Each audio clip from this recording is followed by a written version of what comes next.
భద్రాద్రి కొత్తగూడెం జిల్లా శ్రీ సీతారాముల దేవస్థానంలో ఈ నెల 22న జరిగే తెప్పోత్సవం కోసం అధికారులు ఏర్పాట్లను ముమ్మరం చేశారు. పావన గోదావరి నదిపై శ్రీ సీతారామచంద్ర లక్ష్మణ స్వామి వారు హంసవాహనంపై జలవిహారం చేయనున్నారు. తెప్పోత్సవం కోసం హంసవాహనాన్ని ఇప్పటికే ఆలయ అధికారులు సిద్దం చేశారు. ఈ ఉత్సవాలకు దేశ నలుమూలల నుంచి భక్తులు హాజరు కానున్న నేపథ్యంలో దేవాదాయ శాఖ జిల్లా అధికారులతో అన్ని ఏర్పాట్లను చేస్తున్నారు. ముఖ్యంగా ఉచిత వసతి, తాగునీరు, ప్రాథమిక ఆరోగ్య కేంద్రాలతో పాటు ఉత్తర ద్వార దర్శనం కోసం ఇప్పటికే ఆన్లైన్లో సమాచార కేంద్రాల్లో టికెట్లు చేస్తున్నారు. అలాగే భక్తులకు ఎలాంటి ఇబ్బందులు లేకుండా ఉండేందుకు ప్రత్యేక ఏర్పాట్లు చేస్తున్నామని ఆలయ ఈవో రమాదేవి తెలిపారు.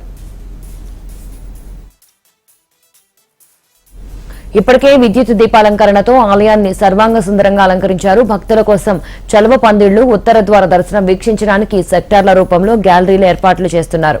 భద్రాచలం వచ్చే మార్గంలో స్వాగత ద్వారాలు ఆహ్వానం పలుకుతున్నాయి. వైకుంఠ ఏకాదశి ఉత్సవాల సందర్భంగా ప్రతిరోజు స్వామివారు రోజుకు అవతారంలో భక్తులకు దర్శనమిస్తున్నారు.